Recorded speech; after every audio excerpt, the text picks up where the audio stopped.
All right. Hello. Welcome, everybody. We are here for TF Labs. We're hosting our third event of the year where we're going to be talking about crypto regulations and the legal outlook. I'm really excited. We have a really good crowd here with us today. And no one's on the stream just like last time, but we'll see if it comes out. So I want to go ahead and invite some folks here who are with me today. And we're going to give them a really loud round of applause and make them feel incredibly welcome for being here. So first, let's go ahead and welcome Jill. I want Jill to sit by me. Go, Jill.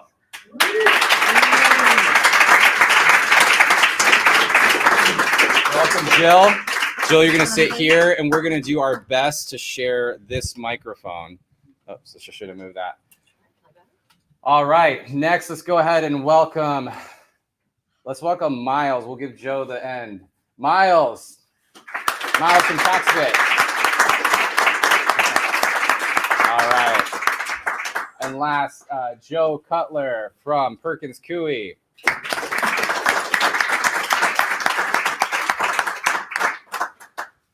Well, welcome everybody. Thank you so much for joining us. Thank you for being here.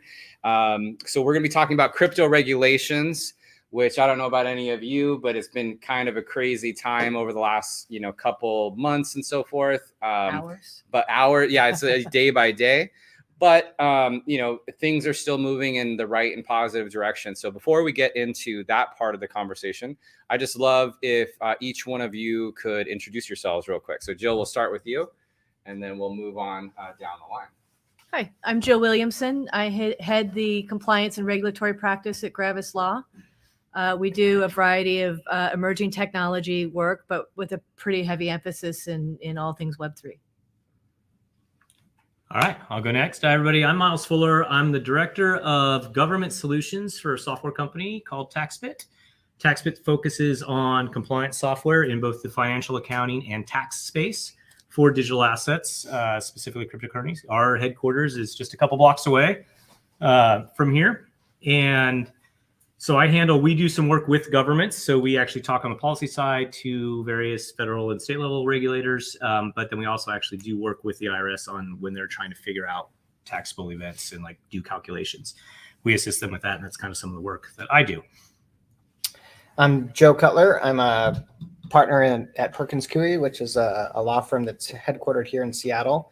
It's a 1,200 lawyer law firm, and we have about 80 people in our crypto group. I co-founded the blockchain and digital assets group with two other partners when I was an associate in 2013, and have been actively involved here in Seattle in a number of different capacities, including helping some of our local startups get their feet wet in the space early on. And entities like CoinMe and Bitrix and some of the other known names around here. And our practice really is multifaceted. We try to cover as many things as we can. I personally am a privacy lawyer by training. I'm a blockchain lawyer by passion, and I'm a fintech lawyer by necessity. So I really love all three of those spaces, but my real passion is in blockchain. And in particular, I'm really, really stoked about blockchain as it applies to NFTs and identity, not collectible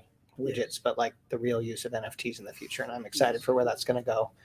And I tell my kids that in 30 years, they'll look back and say, this is when the world tilted. Yeah, definitely.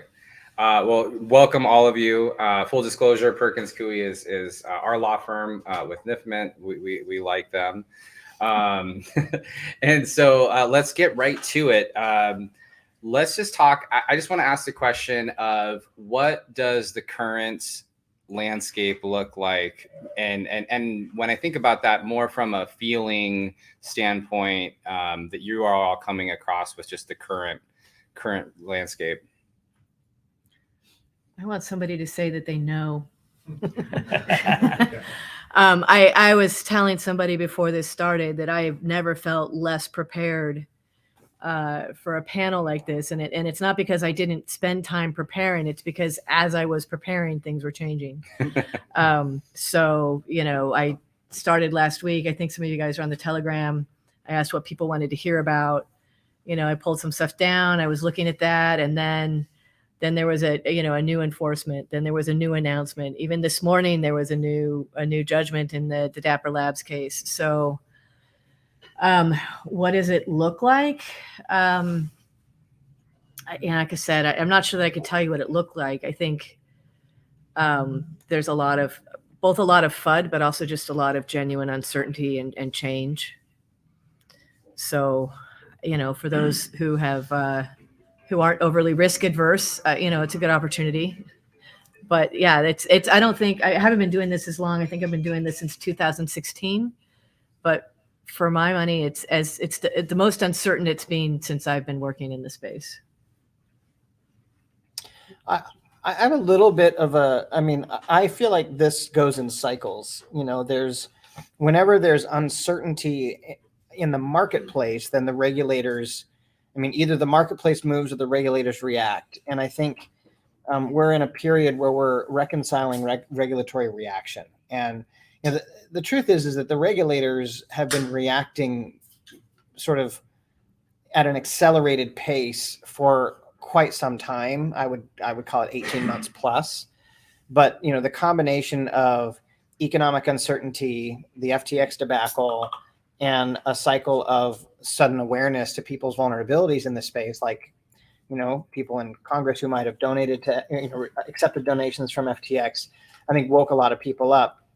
And I think the truth is in reality, a lot of people lost money. Reputable companies who had depended on certain promises are going bankrupt and going through, Chapter 11 and Chapter 7 proceedings. And that's a big wake-up call to people. The question is, and I think to your point, Jill, like the uncertainty is, how is that reaction going to actually play out? And you really have a few choices. The market can self-regulate itself to a place where there's less necessity of draconian intervention.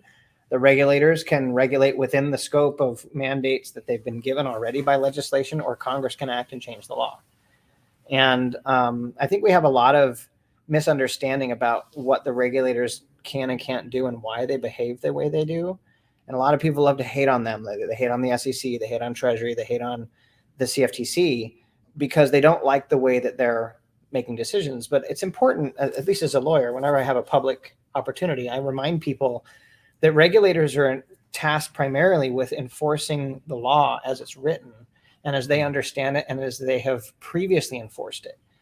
And so there are a lot of things that we could talk about, particularly with respect to like the SEC, where without further action by Congress, adding definitions or changing the interpretation of things or modifying the laws, they are kind of in a box where the law has been established for decades.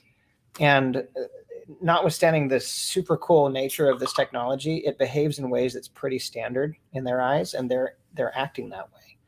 And we shouldn't be surprised that they view these things under very old lenses. And so the real question for me is whether Congress is going to collaborate with these regulators to sort of set new law that allows the regulators the latitude to make some changes to adapt, or whether Congress is going to be hamstrung and leave the regulators to themselves. And then, if that happens, I think it's going to be more of what we've seen. Yeah, so I'll try actually give a really good answer, because that's how I usually, when we talk about this kind of stuff, I didn't say this in my explanation about myself. My dirty little secret is I spent 15 plus years as a lawyer for the IRS. And I was one of the first field lawyers that actually helped them build out the compliance program. Let's sit a little further. Yeah. Help them build out the compliance program for crypto stuff. But my results, so I always have the view of sitting on the opposite side of the fence. And so that's usually when we have these conversations. And I think the way Joe described it is actually really, really good in that for people that really aren't lawyers or not in the compliance space, you got to think about there is a set of laws, and those set of laws are controlled by Congress, and they sort of create the playing field that the regulators, the administrative agencies, have to go and administer those laws, and they come up with their own subset of rules.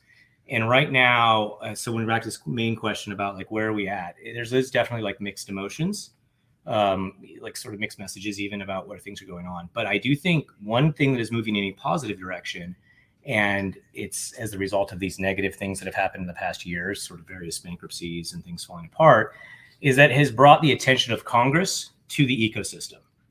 And until that happened, you had regulators that are doing what Joe's talking about, trying to take a sort of round hole with a square peg that we now have and fit it in the round hole and be like, wait a minute, these like sort of this old way of looking at things doesn't work anymore. There are some things that work. I do think, for me, I'm a tax lawyer by trade. Taxation is all about the economic activity that's going on. No one cares what the technology is behind it that is enabling that activity. That's really how taxes should work.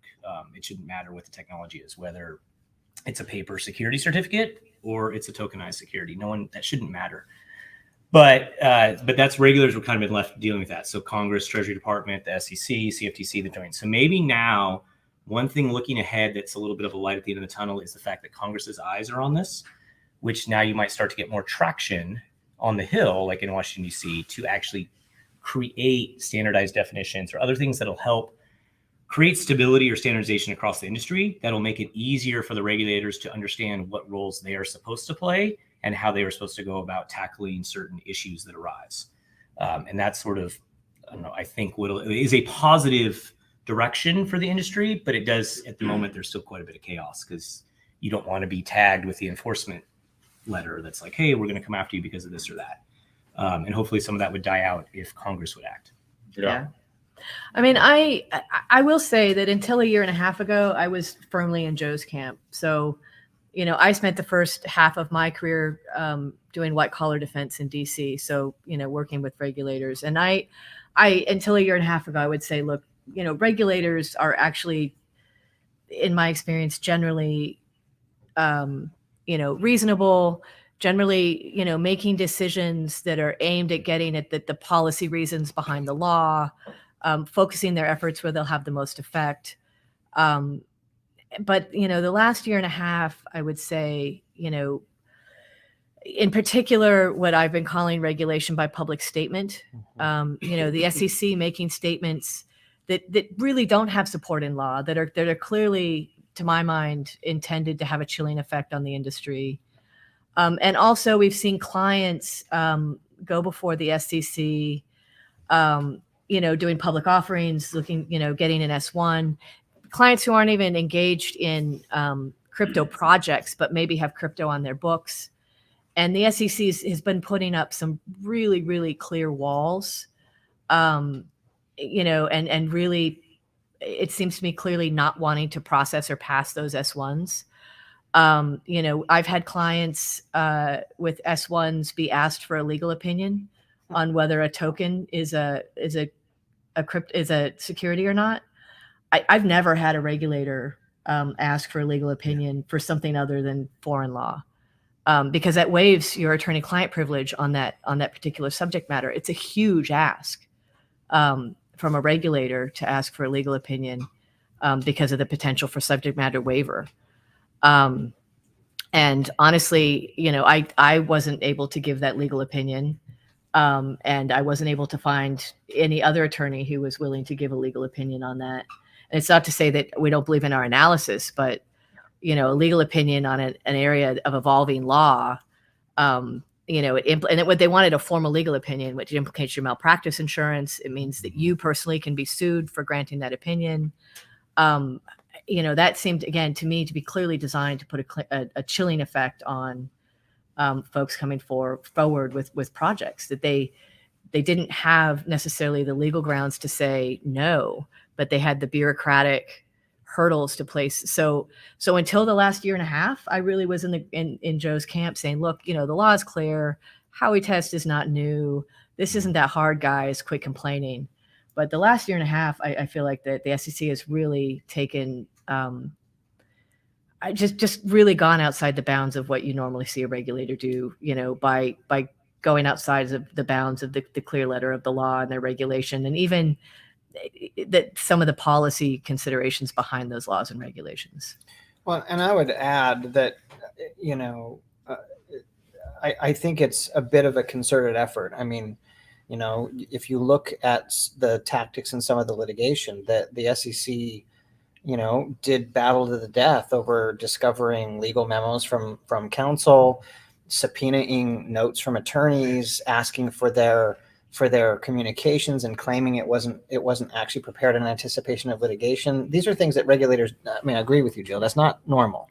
Yeah. And they're hunting, and they're hunting for ways to, I think, exert pressure on the industry. And one of the questions I keep asking myself is why?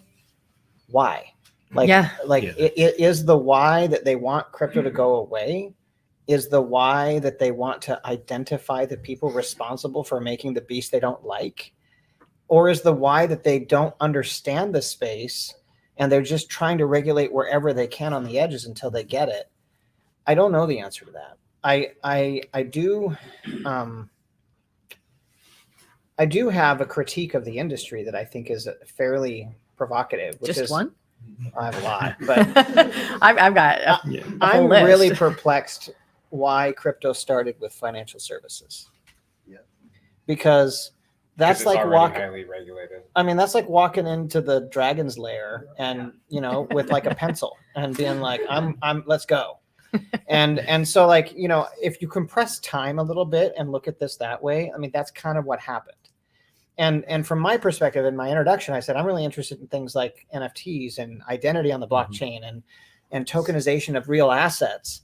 We can't even talk about that right now. And frankly, the SEC and Treasury have been giving guidance that suggests, including their latest rulemaking this last week, that they intend to regulate even things that are not financial instruments and pull it within the gambit under fairly stretched theories. And I think the reason that concerns me is that the way out of this morass, in my opinion, is, to demonstrate honest, bona fide adoption of decentralized advantages to technology, not re-centralizing and calling it crypto, which is what a lot of people have done in the industry, but like truly decentralizing things that should have been decentralized as soon as we had the technology. And again, another point I feel that is important is like, we don't have a lot of projects that are super, super successful other than in the very narrow sense. And until there's a breakthrough in that, I think that everyone's going to view it through this now getting old financial services and investment give and take lens.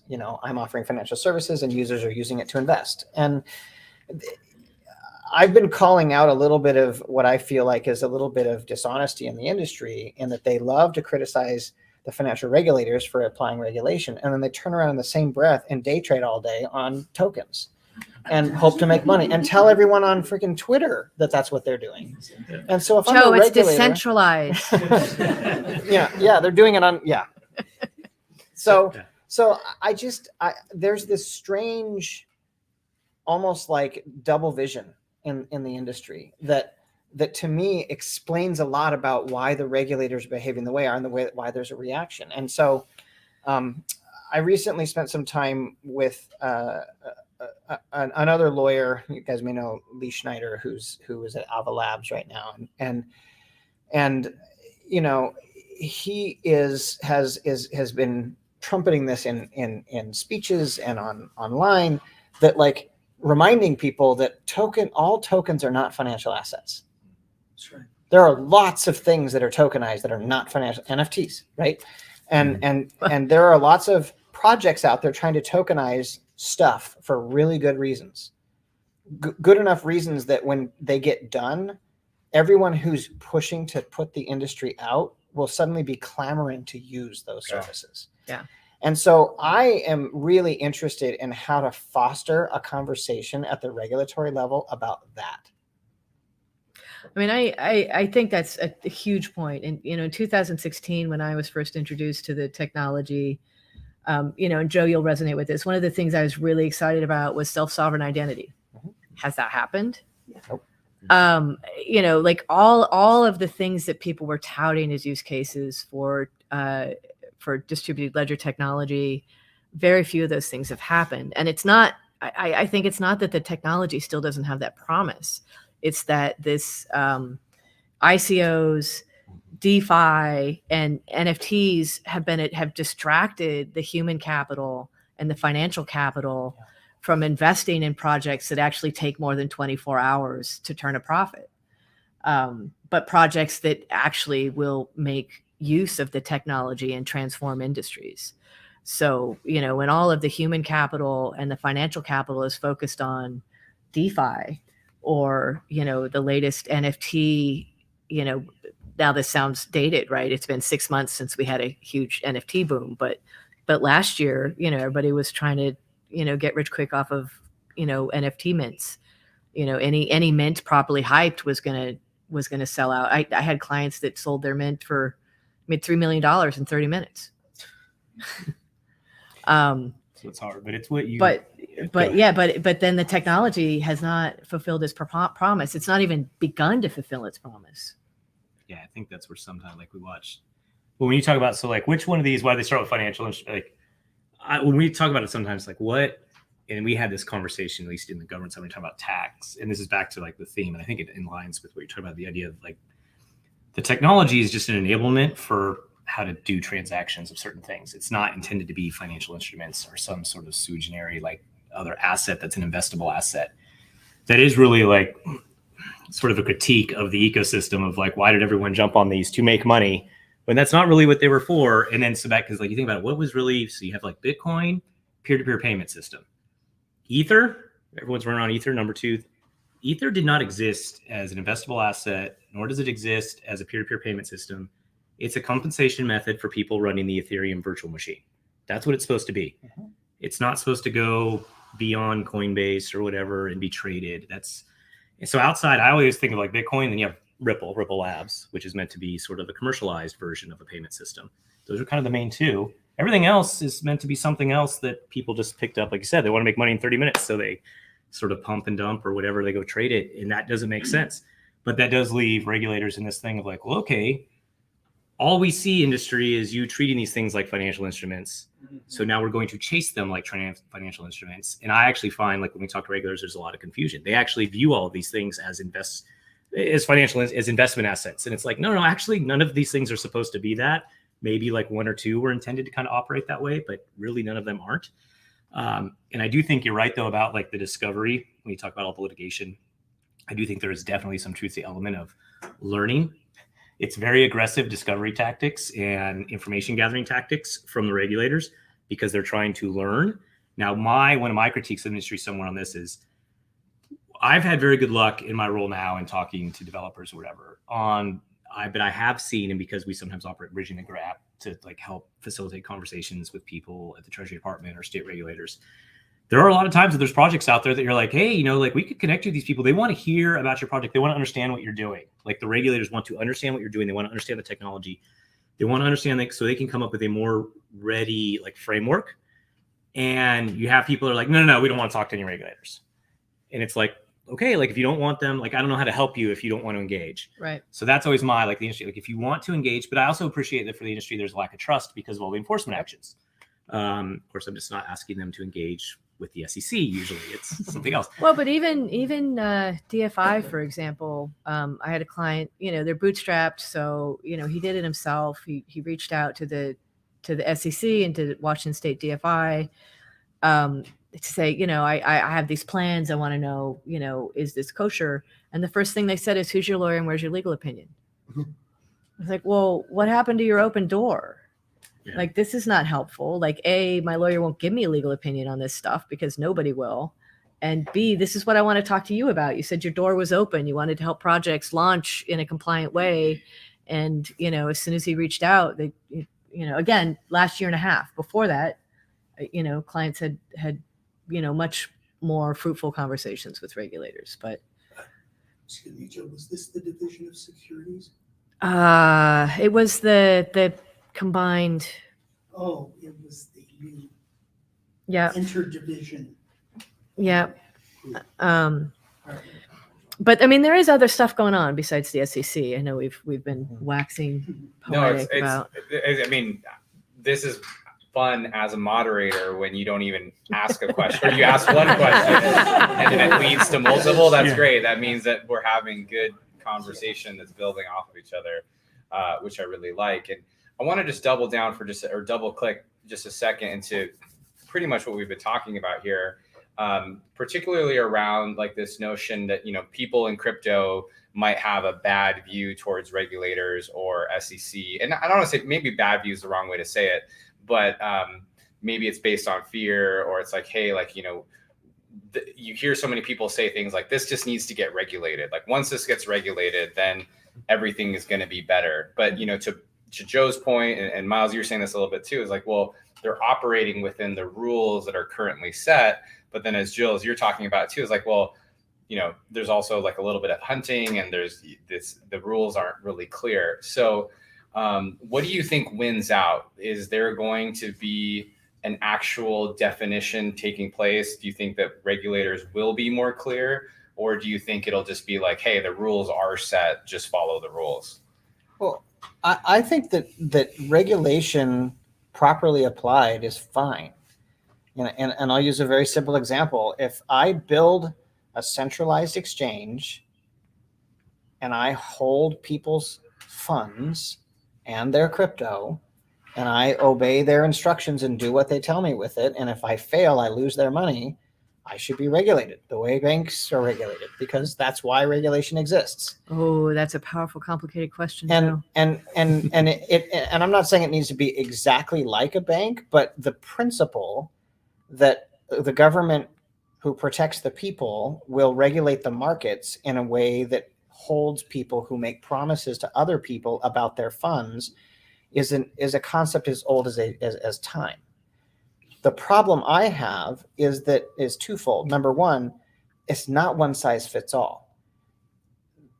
There is a spectrum of centralization, and there's a spectrum of financial services that range from total DIY, DeFi, to total centralized exchanges like the Fidelities of the world that hardly even do exchange. They just simply you pay them and they do things with crypto on your behalf and give you a return or whatever it is that you're doing. And so, I personally don't have an issue with regulators that say, if this looks and feels like the kind of financial institution that our laws are intended to cover, they're going to cover it. And if you don't like it, you got to go to Congress and convince them why you're different. But my issue is that you can't call DeFi the same as CeFi. And you can't regulate them like they're the same, because they behave totally opposite of one another. The other issue is that you can't assume, and we've already talked about this, that everything that is crypto or blockchain is financial in nature and even belongs in that topic. And so, for example, if you've got a token, and the reason this has come up is that tokens are fungible. They're fungible in the marketplace for their own use, like Ether, like you just talked about, Miles, but they're also fungible in terms of trading with each other because we've got exchanges. And that creates a really perplexing problem for regulators, because they're like, look, I don't know how to cabin this stuff off. Like, I would love just regulate the financial tokens as one thing and the identity tokens as another thing and the other things as something else, but that's not how the marketplace for them works. And we in the industry treat them in ways that are confusing to the law. Right?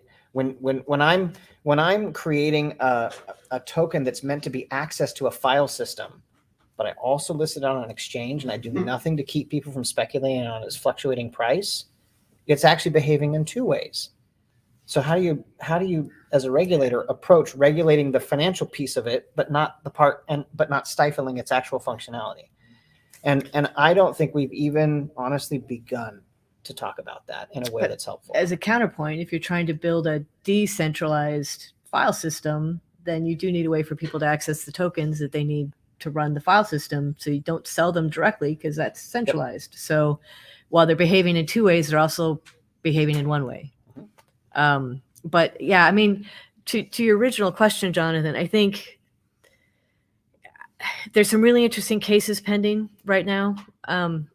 I think we're going to see some judicial outcomes that are going to give some, I don't want to say clarity, because right now they don't necessarily seem like they're heading in the same direction. But I think we're going to see some judicial outcomes that will at least push Congress a little faster. If I had to guess what Gensler was after with his aggressiveness, I think it's probably two things. He wants regulation, and he wants it to fall under the SEC. Right. And by bringing these like way out there, or not way out there, but pushing the envelope and occasionally way out there enforcement actions, I think my guess, again, this is pure speculation. It's not like he and I talk, but that he's trying to goose regulators. He's literally doing the thing that we're complaining about, which is pushing the envelope of its own jurisdiction in order to generate the urgency of getting actual clear regulation, with, of course, the hopes that brings it all under the ambit of the SEC and makes the SEC more powerful and gives it more budget and more people and those things that, regulators care about. But I do think that we're going to see some interesting judicial outcomes, which are going to answer some questions and maybe in conflicting ways. I think that's right. We've got. Do you really think there's empire building in the government? I know. I Like, spent too does many that years in happen? DC. I have this whole like cynical thing going on. It's probably all wrong. Well, and people need to remember that the relative budgets of the CFTC versus the SEC are like David and Goliath. Yeah. Like the CFTC, I mean, for example, FinCEN is an enforcement agency that lacks a litigation department. Mhm. So like if FinCEN ever gets sideways on a piece of enforcement and they screw it up, they are suddenly tasked with going to the DOJ and begging for an attorney to come help them get themselves out of a jam. The CFTC, going up the chain, has a tiny legal department and a tiny budget. So they may be speaking like, come to us, we'll regulate it in a way that's more rational than the SEC, like some of their statements have been interpreted. But if that actually happens, there will have to be a sea change in the way that Congress has traditionally funded that agency. Yeah. But it's also just a huge expansion of their. Which is why they're begging for jurisdiction. it, because that's empire building, right? And the SEC is saying, we've got to protect the bleeding from that, and so I do think that there is a political and financial component to this that can't be ignored. Yeah, no, I think you're right about that. Like, we're going to see, it's hard though. From the litigation side, litigation outcomes are hard. They're going to be conflicting. They're also going to be quasi meaningless, because when you get a district court in the Middle District of Tennessee, perhaps comes up with a ruling on something regarding a securities question. You've got some stuff in Southern District though that. Yeah, if you get it Southern District, New York, or if you get Northern District, California, Southern District, or Central District, California, you're going to have some influence. You've got Dapper and Wahi both in Southern District of New York. So they'll have a little bit of, but it's still going to cause, you could have this conflicting. But I do think the point about maybe some of it's trying to drag this fight into the court system because that's the best way to get Congress's attention, which seems silly to me. It does seem silly. There's some element of like, maybe we get some change. Although I agree with you that I think part of it is just empire building. But it's also a mix, right? Like, my guess, can anybody tell me how much Wahi's the Coinbase insider trading case? I say that with 35 million, I think. You're talking about how much does that say? Like the value? How much did the defendants supposedly make? I think it's 35 million. All right. It might be 135 million. I think there's 35 in there somewhere. Says the tax guy. Yeah, I'm trying to remember. I remember when that case. Yeah, it's just off the top of my head, but it's something like that. All right. So that's real money. So that explains like how they can afford step toe, because so Wahi is the case with the Coinbase employee and his brother and his college friend. And, he was tipping off his brother and his college friend. They were buying tokens just before they got listed on Coinbase, because, obviously as soon as they get listed on Coinbase, token price goes through the roof, they cash out, and the DOJ brought a fraud case, a criminal fraud case. And for a long time, and the DOJ was calling it insider trading case. And I was saying, look, guys, has to be security to be insider trading. These tokens are listed on Coinbase. Where's the security? But recently the SEC has brought an insider trading case against these three guys. And weirdly, it's the weirdest case, because the SEC has brought an insider trading case alleging that 9 tokens were securities that are listed on Coinbase. Coinbase is a publicly traded company. Coinbase, the SEC is not going after Coinbase for listing these tokens, for which Coinbase is not licensed to list, to sell securities. They're going after these 3 individuals for insider trading. It's the weirdest case. And the only thing that I've been able to think is the SEC was hoping to build some good precedent on the analysis of these securities by going after the individuals instead of going after Coinbase. But with $35 million in their war chest, maybe my idea is wrong. Maybe the SEC, or maybe the SEC just. My more pessimistic view is that the SEC found itself late to the party and didn't know what to do about these exchanges until there was so much at stake that to shut them down now would harm the very markets and people they're supposedly protecting. Well, they're in a real bind. But if they win Wahi, they're still going to shut down because then nobody knows what's a security. Although I will say that the exchanges as a whole are not behaving as if they're afraid of that yet. Because Gensler has more than once said, I don't know any of the tokens that aren't securities. So it's not like he hasn't said, I think everything traded on all these exchanges is probably a security. This is the confusing thing, though, because Coinbase is publicly traded. Right. So the SEC could shut that down any minute. Well, but that's my point. They Joe. haven't. That's my point, though, is that I think there's a very real economic challenge that they have. I agree. Which is that there are like my grandparents and my mom and dad who have funds in Coinbase, and they know that if they do something like shut down Coinbase, all the markets crash. Right. And that's the antithesis of their mandate, which is to protect consumers who have invested funds. And if anything, someone in the dungeon at the SEC is kicking themselves for not saying something in 2014. Because the market, I look at it this way historically. The market, and maybe this is my perspective having watched it, right? But like the market didn't hockey stick. It like stratospherically went up. I've never seen a market grow the way that crypto grew from 2015 to 18. Yeah, no, that's fair. Right. And we all know regulators, not only, we're not talking walking and running. They can't even crawl very fast. And so when you're tasked with stopping a 97-mile-an-hour fastball, and you don't even have the bat in your hand yet, right? Like, again, I don't want to be the sort of apologist for the SEC, but I do sympathize with they're looking at ads in Major League Baseball, and they're looking at everybody. Like, this is now grandparents putting their 401ks and kids wagering their college tuition and quitting their jobs, and there's money everywhere flying into this industry, and they're like, blinking lights, and nobody seems to respond. And so they're like, all right, we're going to start turning it off, but we're not going to just shut it off because that would crash the market and hurt all the people we're supposed to be protecting.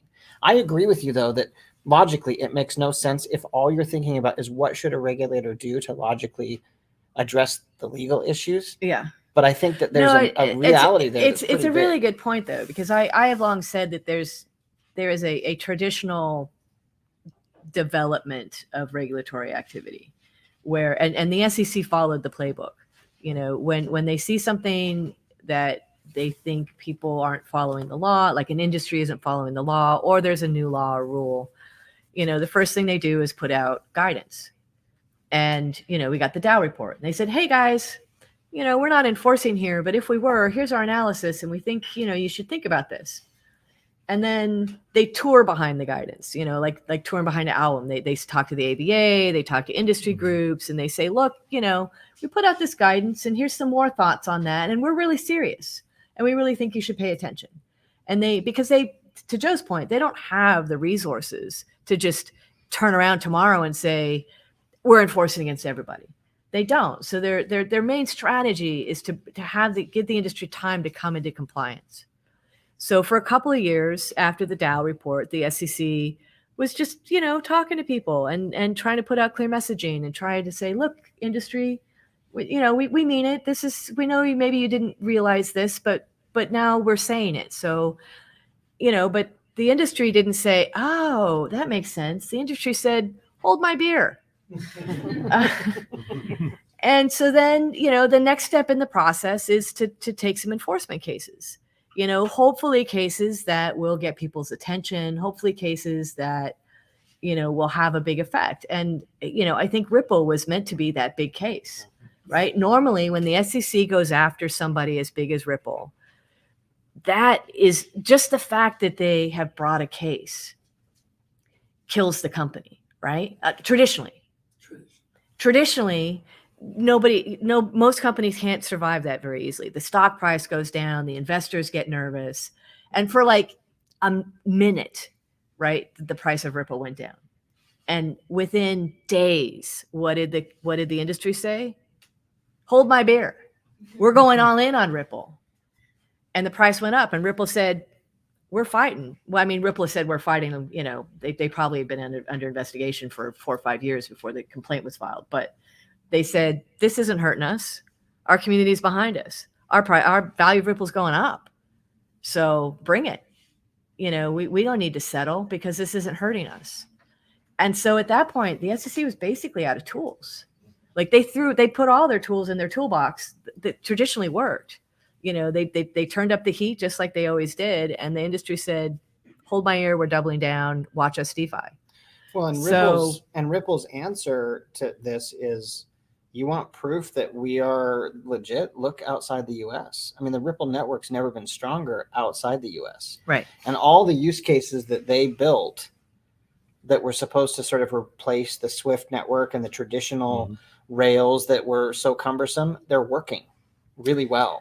So it's like, but your point is a good one, that maybe this is, you know, sort of lateral thinking by the SEC to go after, you know, Wahi, the Wahi Brothers. See, I think it's like, I think your point about Ripple makes sense. I think the Wahi Brothers one is more of low hanging fruit.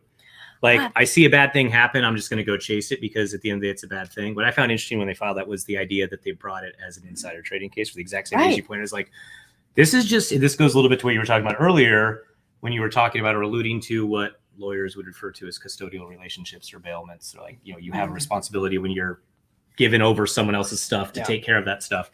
And there's a little bit about that with like FTX you could talk about. But so like Wahi case is like, those are bad people doing bad things.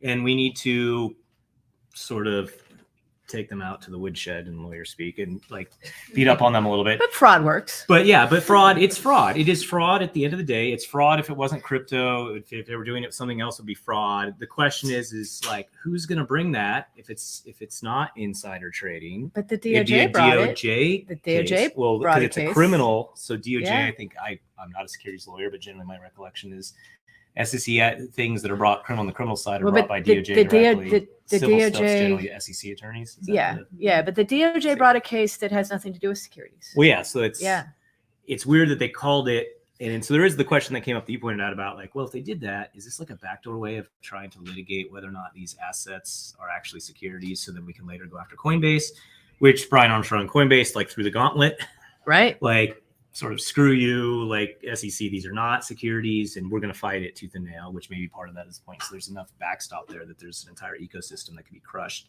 Lots of people, mom and pop type people's money. But I do think with Wahi, it was just more of like these bad people doing bad things. We just got to find a way to get rid of it. Well, I for DOJ, but SEC, I think it's part of that chilling effect. And I think Joe, your point is a good one. That the chilling effect is an attempt to kind of close the barn doors. Well, when I read the complaint in the Wahi case, like if you read it, you're paging through it. Right. Like, yep. Oh, these bad dudes. Yep. Another example. And by the way, the SEC, for all of its very famous, like splashy front page cases, most of the cases, and like I'd see a new enforcement action and I'd be like, oh no, they're finally throwing it down. And you read it, you're like, oh, these guys are fraudsters. Yeah. You're like, oh, that's fraud. That doesn't move the needle to me. To me, I'm like, look, my clients aren't fraudsters. So like, how am I supposed to tell my clients this means anything to them? Because they're not breaking the law in that way. But in the Wahi case, it's like fraud. I'm like, yep, I'm following. These guys are bad dudes. And then suddenly there's insider trading. 9. Well, I don't think it was all 9, but there was a group of tokens. There, I think it was a mix. If you read the civil side complaint and the criminal side complaint, there was a hodgepodge. They did it with a hodgepodge of the tokens. Yeah. They literally went through the Howey analysis, like old school. And as a draftsperson of a complaint, I'm a litigator, and I'm like, this makes no sense why it's written this way, unless it's like I have an open mic, and I get to say what I want to say in a filing. Yep. And that makes a lot of sense. And so as the lawyer reading this, I'm like, oh, that's a torpedo that just went right across the bow of the ship. Like, and I believe that it wasn't ignorant. I think they knew it. Oh, yeah. I think they're like, I don't think the SEC intends in Wahi. Like, I don't know. I don't think they intend to litigate to the nth degree those claims, those parts of the claims. They're gonna hang these dudes up on fraud. Yeah. And that's the end of it. And think what will that's- happen is you'll have a case on Westlaw that every lawyer for the future of time will read. And then they cannot say the SEC has not put in court in writing their belief that this is the pathway to token being security. I think that's right, but I'm also appalled Yeah. that they would do Me that too. with 3 individual defendants. Very I mean, narcissistic. it's it's to hang 3 people out to dry for the sake of setting some regulatory agenda. Well, in fairness, these no, I disagree. I'm not. with that. I mean, yeah, they're these not 3 innocent. people committed a pretty obvious crime. Of course, they're not innocents, but they're also being tried for that crime. Yeah. So for the SEC to pile on with, if that's what they're doing, if they're piling on with claims that they don't think that they ultimately want to win, but that they want to get out in public, I think that should be. I want to say it's unconstitutional. I am not a constitutional attorney. I will say it seems wrong. No, I mean you can bring whatever claims you want. The issue is. But the SEC, that their job is not, their job is to. I think it's an open mic. I think Yeah. it was like look, the SEC said we're not. I mean, they have not written detailed guidance yet. I mean, about the this, analysis of about a token, right? There's speeches, there's the Dow report, and there's There's the- enforcement actions. Well, no, there's the framework of an investment contract piece. and the framework, right? but at the end of the day, if I have a chance, and an easy the Hinman speech, right? Yeah. They want to forget. Oh, yeah. Yeah. Oh, Ripple's not going to let him forget that. Exactly. They wanna- But at the end of the day, like that complaint is, I didn't know how else to read it. Let's just say it Just that way. functions No, as I- their yeah, I- public announcement of I think it's a good take. here's this. Yeah. That actually Yeah. makes sense. I think it's a good take. It was just weird to me that there was the Hodge. That was the part that wrote, like, why, if you're gonna do this analysis, why did you kind of pick and choose between the 2 different, like the criminal complaint? I can't remember, was it an indictment? Like, I can't remember if that was a grand jury case or not. But and then the civil side complaint for the civil, and it was like, why did you mix match? Well, them? but Like, even when it in the was- civil complaint, it doesn't treat all the tokens at issue under the Halley analysis, yeah, it only did if I recall. a portion. correctly. Yeah, no, I think that's right. I think there was only a portion of them that they. So it's weird. You end up with this real mixed thing, which that's what, like, if they really want to do the shot across the bow, they just would have found a way to. But maybe this goes what you're talking about. It's not so much a common law question, but it's like a legal ethics question. And so my side, like working with the government and doing litigation for the government for a long time, like there's a lot of times, now SEC could be a little different, but you're very restrained in how they treat legal ethics in the government. Like you aren't, we all see things on commercials about like sort of the ambulance chaser kind of personal injury attorneys that are just always pushing the envelope of sort of the envelope of the law, so to speak. And usually on the government side, it's very restrained. Like you very much don't push, except I think you have to have a good faith basis for your legal analysis, which I think is what you're raising. Like, Well, is there really a good Sort of, but also basis for that if you're just using it as a tool to scare people? it also takes me to the legal opinion from the judge in the Ripple case, because the discovery disputes usually not interesting. In Ripple, super interesting. And one of the topics that came up, and us nerdy lawyers here are all like, this is super interesting. You guys probably think it's like super nerdy and not interesting, but so Ripple had asked in discovery, not just for Hinman's papers related to the Hinman speech, but also all of the related correspondence within the SEC on that speech. And the SEC said first they went and they said not relevant, because the Hinman speech was not official SEC policy. It was given in his personal capacity. And anybody that's ever heard a public official talk, they always say, this is not agency policy. I'm here in my personal capacity, which we all know is bogus, because if they were there in their personal capacity, we wouldn't care what they were talking about, right? The only reason that they're there is because of their official position. That's the only reason anybody is interested in what they have to say. But they always give this disclaimer. This is not official agency policy, et cetera, et cetera. So the SEC went to court and said not relevant, because his speech was not agency policy. And so it's immaterial to what Ripple may have reasonably thought whether their token was a security. And the judge said, wrong. It's material. And so then they went and they said, well, the attorney's correspondence is privileged. And the judge said, not only can it not be privileged, because you've already gone to great pains to tell us that this was not an official speech, and the agency lawyers can't give privileged privileged advice to individuals for doing personal activities.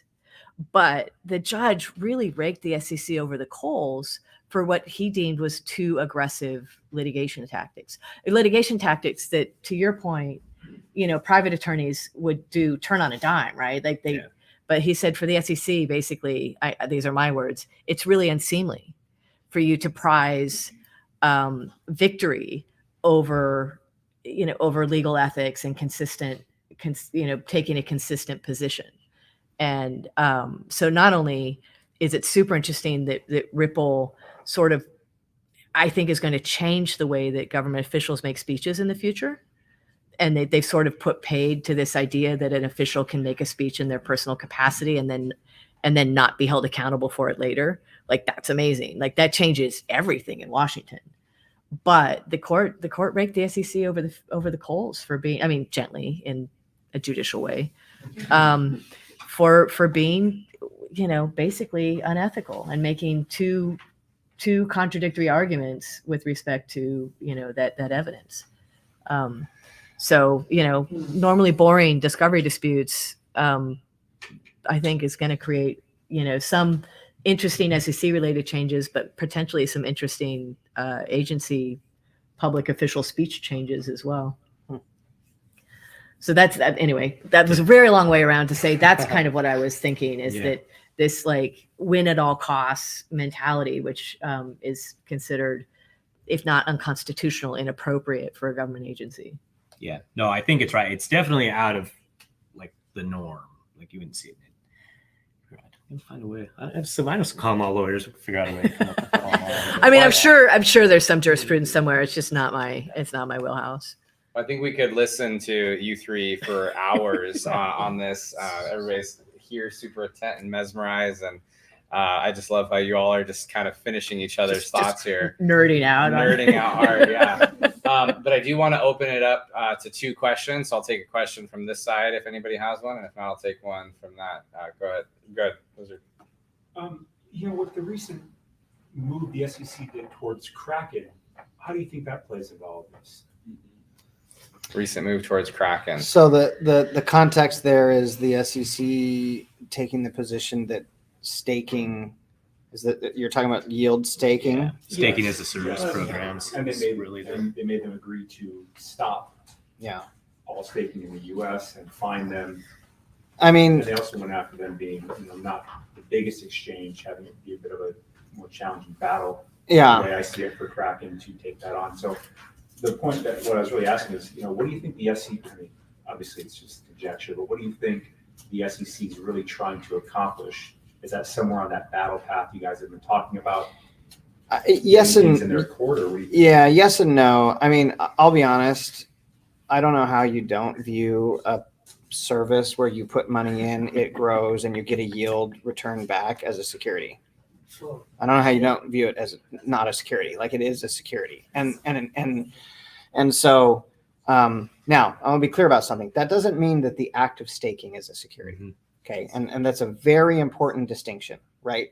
This is like groves and oranges, right? Like in the Howey test, the investment contract wasn't the dirt and the trees and the oranges.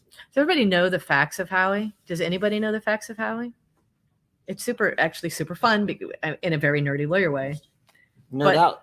I mean, so the investors were buying a plot of land in an orange grove. And the plot of land in and of itself was too small to be cultivated. But that was not the security. The plot of land was sold together with a management contract. So all of the plots of land were together cultivated, and all of the landholders then shared in the profits from the collective orange grove cultivation. So it was the combination of a lot of factors, but the combination of a physical asset which had no value but for this management contract, efforts of others that made it, and this shared profits amongst all of the orange gold holders. So we talk about an investment contract, but most investment contracts in the history of jurisprudence on this are actually a combination of two things together that make an investment contract, not a single contract between two people, but an asset and actually very commonly it's an asset and a management contract or a pooling agreement. That's the most common investment contract that we've seen before crypto. And in all the stake, I mean, this is why all of the yield services like, Celsius and BlockFi and like all the lending services where you give your crypto, they turn around and lend it. I mean, that's what banks do. Like, I don't know if you know this, but when you deposit your bank in a savings account, it's a loan. You're giving the bank a loan and they have an obligation to pay back your balance. They don't keep your money with interest. They go and invest it, and they're investing it in lending to other people or investing it in the market or whatever banks do with it.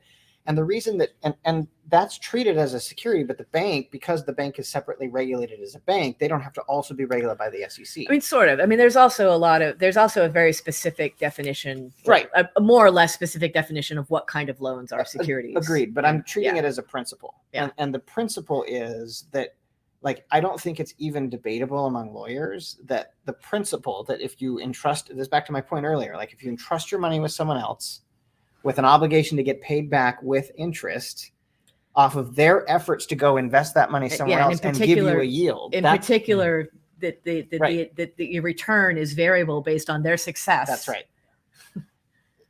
That's a very simple definition of a security. And so all these people are like, oh, but it's tokens and it's crypto and it's DeFi. Like, no.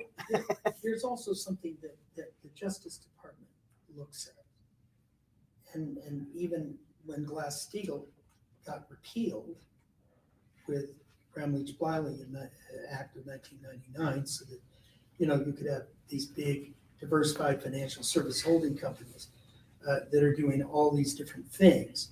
And we used to keep commercial banking and investment banking separate. When we had GlassSteagall, this was the Bank Act of 1933. But what they passed in 1933, there's one statute. It's a vestige of GlassSteagall. It still exists. U.S. prosecutors call it GlassSteagall. That's what they give it a nickname for. It's 12 U.S. Code 378. And basically it says, look, you got one window. You can be registered securities dealer, bond broker, whatever. Or you can take deposits that offer a yield. But if you do take deposits that offer a yield of any kind, you must either be a bank or, you must be a regulated bank, or you can be a trust company that is regulated with the same regulations as a bank. Right. Yeah. And so what gets me is why the Justice Department hasn't stepped in and used 12 U.S. Code 378. I think the difficulty is they've done it over and over and over again. So we always run. I think the difficulty is when we're Because talking it's not about money. crypto, we're not talking about money. Because I by know we're not talking as a about matter of law, I it's think- not money. And that Yeah. may be why they won't, but. Yeah, I that's mean, what I think. Under Title They don't 31, like say money, the in legal 12 tender. Yeah. Yeah. Code 378. They say funds. Yeah. They say deposits. Okay. Well, but that is the heart of why we're here. Exactly. Which is I just wanted to No, bring that up as you're- an extra it's a good point, Joe, Yeah. because look, money is the base. Funds is a little bit extrapolated, but it tends to be money or an interest in things that are collapsible to money. Right. And then there's assets that are not funds or money. Yeah. Right. You look at like what FinCEN did, right? FinCEN in the prepaid access rule is very clear that crypto is not funds. Crypto's It's- funds, it's not money. It's not money. It's No, not no, funds. no, It's value. no, Transmission no, of value. No, that's a very important point. The prepaid access rule does not apply to crypto, and there is a statement from Treasury saying funds are supposed to be equivalent to money or things that are valued in denominated money, like stored value. Right? You have a gift card that has a $10 value. You have a gift card for a burrito. Burrito ain't money. Right. Right. And so then the reason they did that was that they wanted to be able to regulate tokens as value when they're being used as such, as a replacement or substitute for money or value, but not when they're just being stored somewhere like on your phone, right? Like having my tokens in a wallet is not a gift card. It's not prepaid access. And that, but the problem is that there are like 12 different definitions of funds out there in the law. And none of them are the same. And none of them are, and to your point, Joe, I think the real issue is, I don't think Justice wants to take a gamble. Well, I mean, right. we even did a 50-state survey a couple years ago on the definition of loan, and there are probably 45 states where a loan is of money. And if crypto is by definition not money, then under 45 states laws, borrowing crypto is not a loan. It's maybe a rental or a lease. See, when we talk about the tax world, we talk about it as people use the word loan, but it's like, no, really. And so this goes back to like your staking as a service question with Kraken and the way those are structured, because the way I think Kraken's is structured. And part of it's the economics of how it's structured. Like if you're getting a variable rate of return, that more looks like you're in business with people, like this sort of equity side. Whereas if you were at a fixed or contractual rate of return, would that look more like I was just someone who was renting my crypto to somebody else? But the complaint went to great lengths to identify that the terms allowed Kraken to return a variable rate of return. No, that makes a big difference. That was actually a critical component of the complaint. Yeah, but Matt, to your question, I think we didn't forget about you. I think he's over here going like it's Sunday. I think the purpose was, look, in a former part of my career, I did enforcement work for big social media companies, and they didn't have the money or the energy or the time to go chase every single troll, pedophile, scammer, fraudster, bad person. So what they did is they identified blocks of behavior that they wanted to stop. And they would go find a good example that's clean, simple, and understandable by the public. And they would enforce against that. I'm talking, this is a little reverse because it's a private company bringing a civil suit, right? No, but it's the same thing But I it's was the talking same about. principle, Like right? that's step 3 in the regulators playbook. Yes. So I think that Kraken represents a statement about variable yield staking services. Well, and it's like, and Coinbase was step 2. You guys remember a couple years ago, maybe a year and a half ago, Coinbase Lend. The SEC said it's a security, and Coinbase got really mad, but Coinbase didn't launch Coinbase Lend. Yeah, that was pre-launch when they sort of. But Kraken did.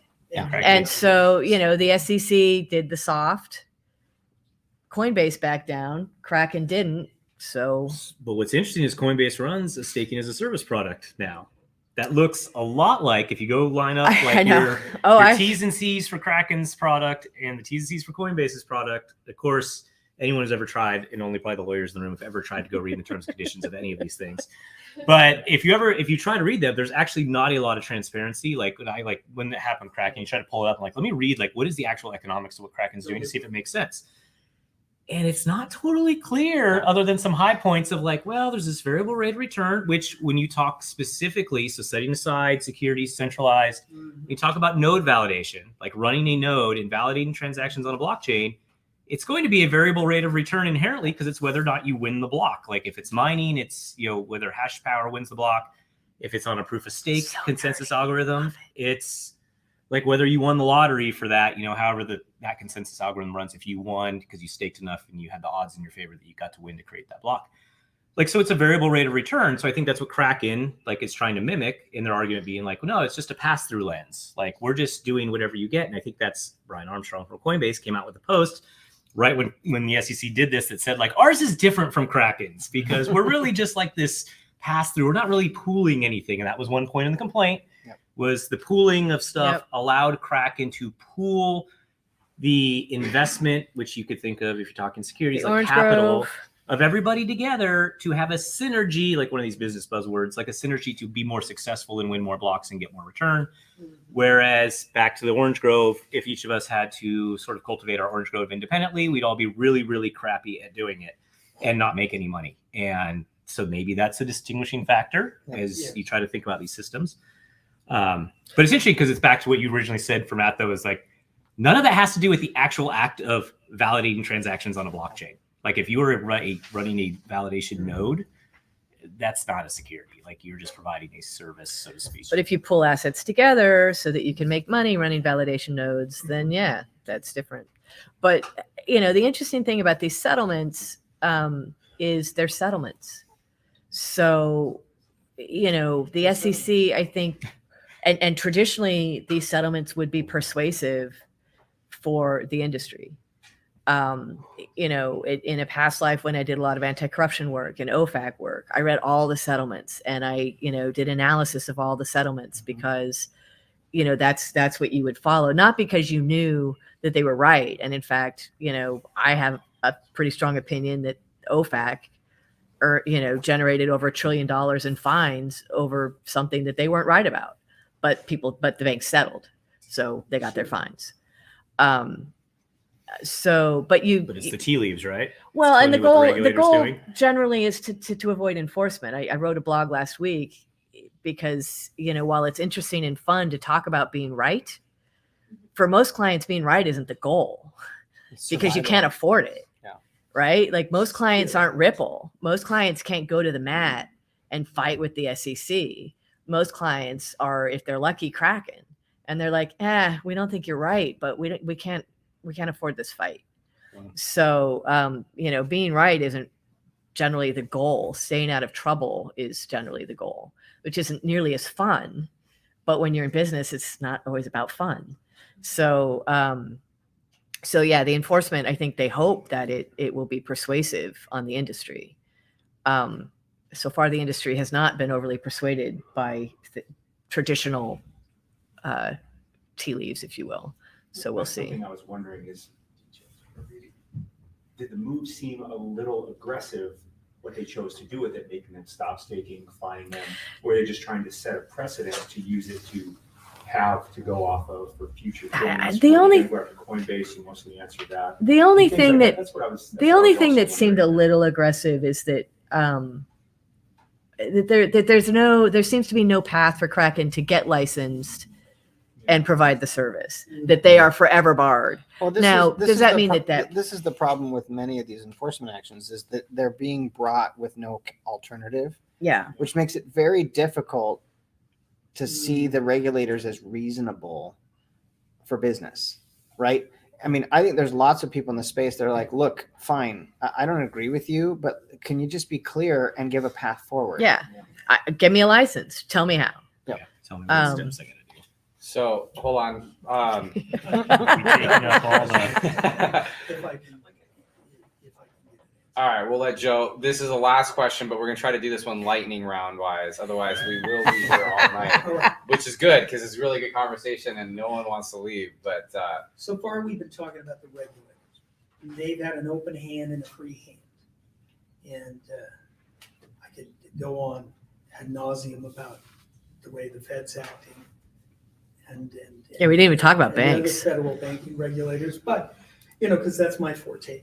But be that as it may. So my question is this, and Joe Cutler spoke about it at the very beginning. He said, look, basically the SEC is acting the way it is. The other federal regulators act the way they are because Congress has not acted. There's been nothing from Congress. I personally think we're at an inflection point that needs a Congress, okay? Every once in a while you need that because the regulators are just going to keep on doing what they do from the perspective of one side of the aisle, or they need some reinforcement to help them if you're on the other side of the aisle. But Congress needs to act. So, I'd ask all of you, where do you think Congress is going to go? When are they going to act? what they're going to do. I know, Joe, your firm has a very big government relations practice. Has for, back in DC, has for many years. But I'd like to ask the panel here, what do you think Congress is So lightning round means we each get 3 minutes to answer? Yeah. 10 minutes each, don't you? No, I mean, I'll go for, I kind of said it earlier. Like, I think, interested in your- yeah, I mean, it's really tough. I mean, I come from the regulator side. The government hasn't had a budget since Bush left office. Like, what's the chance of getting any legislation passed on anything of immediate widespread necessity to the entire country, let alone sort of a niche industry? Understood. But I do think this is back to where like the advent of sort of the market collapse over the past years, high profile bankruptcies, including FTX, which just puzzles me because it's just pure blatant like fraud that's violated. If you have terms that say we will not do X and then we violate the terms and do X, that's fraud. It's nothing to do with crypto. It's just pure. But that has brought a spotlight on the industry that has, I want to say, like invigorated not regulators, but our elected representatives in Congress to act. The question, so I think there's going to be some activity, but what's the activity going to look like? Is it going to be reasonable? Is it going to be very consumer protection oriented? And that all depends on your political view, what side of the aisle you're on. Sure. You do have pending from last June, you have Lummis Gillibrand, like the Responsible Financial Innovation Act is kind of hanging out there. I think there's going to be a 2.0 of that's going to be reintroduced. It's got some work going on with it, which tries to draw some sort of landscape. I do think we're going to see something. I don't know if it's going to be as robust as many would want it to be. And it's weird because you would like to think what would be helpful here is something that is a broader framework as opposed to what we might actually see, which would be like piecemeal, like little tiny bits and pieces at time trickling out. But I think there'll be something. It's hard to tell what it is and whether it's going to be good. And this is the chance, though. I think on the industry side, it's very helpful. I'm still running out of my 3 minutes, aren't I? Like very helpful. You thought I was kidding. Engagement, but like engagement from the industry. This is where I think there is a point. I was on a panel a few months back talking with some other like compliance attorneys, but we were talking about there is a point where there's an opportunity here for the industry when there is opportunities to be heard by your legislators to speak very loudly to them about. Because if you don't say anything and you shy away and just want to be like, oh, we're going to go over here in the corner and not talk to you, you're going to get a bad set of laws. They're going to regulate and you're not going to like it. And if you speak up and say like, hey, this is what we need, we want to engage, we do this, and this is what the ecosystem looks like, you're probably going to get better set of laws because they're going to do whatever they're going to do regardless. But if the regulators keep doing something in the vacuum, there's going to be a really well, I think that's true. There'll be a really good case challenging Chevron deference. Yeah. Well, there is that. So I have to admit, I am a really poor prognosticator. I think 5 years ago, I was on a panel and somebody said, where do you see blockchain in 5 years? I said, in 5 years, we're not going to be talking about blockchain because it's just a technology and nobody cares. So clearly not a good prognosticator. I think there will be regulation. I think that's, obvious. I think it's not going to be soon. I think it'll be a year, 18 months to get anything even simple. Last spring, Lummis and Gillibrand were at consensus and they said, they think that they can get stablecoin legislation passed within 18 months. I think it won't be 18 months from then because of the turnover in Congress, because Congress can't get anything done, et cetera, et cetera. Priorities have changed, but I won't be surprised if they start with stablecoins. It's relatively straightforward. The use case is understandable. The safeguards with respect to stablecoins are understandable. It's easy to understand how those aren't, securities, Terra Luna aside. Speaking of things that have happened recently, but it's easy to understand how a stablecoin could both be useful and safe and not a security. And so I think it makes sense to me that would be the first piece of legislation that they could get through. I won't be surprised if CFTC isn't given spot authority to regulate spot markets. But the trick, it's also the trick with regulating specifically around FTX and deposits from non-bank institutions is making it technology neutral, because either you specifically address cryptocurrency and then you've got a legislation with a very short shelf life because, next year there'll be a new technology, or you make it technology neutral and it really upsets the apple cart for everybody else who's doing something similar but not in crypto. So PayPal, is an entity I have heard, I haven't been able to validate, is the single largest deposit holder in the world. That's right. They're not a bank. So, what Joe is saying about how they should be regulated and the way that they hold deposits and their obligations to customers, PayPal does not have those obligations. Merchants would be general unsecured creditors. Exactly. So, any regulation to help protect against what FTX did with customer deposits affects PayPal, unless it's not technology neutral. Mhm. So my hope is that we have technology neutral legislation, but to do that, it really is going to have big effects across, multiple industries. So the FTX problem is a money transmitter problem globally.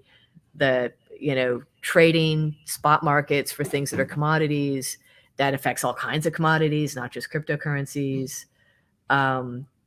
Whether certain things are investment contracts or not, there are non-digital analogs to a lot of what's happening in the digital world that would be affected, like, pre-sales for gym memberships, right? Like, is that an investment contract? Yeah. There's stuff that happens every day that we don't consider an investment contract because it just happens on a small scale and it's analog. So that stuff's going to take a long time to sort out a framework for. I think 5 years, 10. I mean, it's going to be a while. Yeah. Joe, they took up all your time. Sorry. I'll be brief. I want to go into this. I have three main points. The first one is I agree that stablecoins are the low-hanging fruit for regulation for two reasons. First, because of the reasons that Jill described, they're easily understandable, the use case is clear, and they're a necessary component of the market actually being able to sort of merge the concept of dollars and tokens. But also because I think that there is great interest around the world, and the U.S. will catch up in a digital dollar, and Yes. Yeah. The government needs the path for that because it can't. The Treasury can't do that itself. Right. And so I think Congress will. That's a language they speak, and that'll happen. Number two, I do think there will be a sorting of allocation of responsibility between the CFTC, Treasury, and the SEC. Those agencies are asking Congress for it. They are they're saying, I don't know if this is my thing or not, so please tell me. And I think Congress will eventually sort itself out and tell them. I have a pessimistic and a positive view of that. Like, the pessimistic view is that it's going to be a mess. The positive view, what I hope happens, is that the CFTC gets the spot market and some money.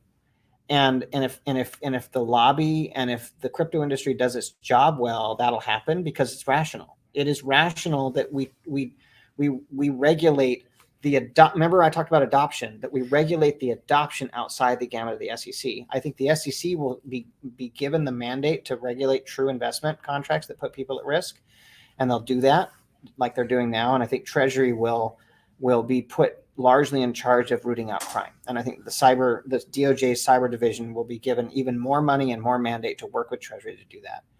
And the third thing is, I really think that Congress will focus hard in the immediate term on one by one consumer protective legislation. And specifically, I think they will figure out how to deal with tokenized assets in bankruptcy, because everybody has been screwed and they're pissed off. Yeah. And so if I'm a legislator and I want to get sexy real quick with crypto and not really do anything huge, I'm going to go do that. But to be clear, that's not, I'm okay. It's not huge in terms of the scope of regulation, but that is a big deal. It is a big deal. And the consumer piece, I forgot to mention that is a way, like I mentioned, how complicated it would be in a technology neutral way to address some of the big issues, unless you address it from a consumer protection standpoint, because then it doesn't matter. Yeah. It doesn't matter if it's a commodity or a security or a thing without a name, because the consumer protection piece is the biggest issue here, and you can address that from a consumer protection point of view. And if the Consumer Financial Protection Bureau wasn't under a significant constitutional challenge right now for their entire existence, I expect they would have taken a bigger role. But since it's not even clear that they are allowed to exist or regulate at the moment. That will wait. But I think hopefully, if there's going to be regulation, I think that's right. The direct path is through consumer regulation. Let the institutional investors take care of themselves. All those FOMO investors in FTX, too bad, so sad. Worry about the consumers and get that done. To make your constituents happy. Nice. All right. Well, let's give our panel a huge round of applause. They're going to be here for a little bit, so definitely encourage you to come up and ask them questions. In like a couple minutes, let's all go to the banner over there and take a group photo, so that way we can remember that we're here. Otherwise, it'll be like we didn't even do this. No, I'm just kidding. But really appreciate you all being here today. Thank you so much. Please do share this with folks. Take pictures, tag each other, watch the video later, share that out. And we're going to be doing this again in a couple weeks on March 8th. We'll be talking about crypto technology and software architecture. So we'll be here with our head of engineering at NIFMINT. We'll also have a general manager from Consensus, and we'll have the CTO of Stably. So we're just going to be talking about building software and like what it really takes to build crypto software. So definitely encourage you all to come. You'll get an email to register. And I'm just really thankful for you all supporting TF Labs, supporting our speakers and being here. So we'll see you all soon. Thanks so much. Thanks for coming. Yeah.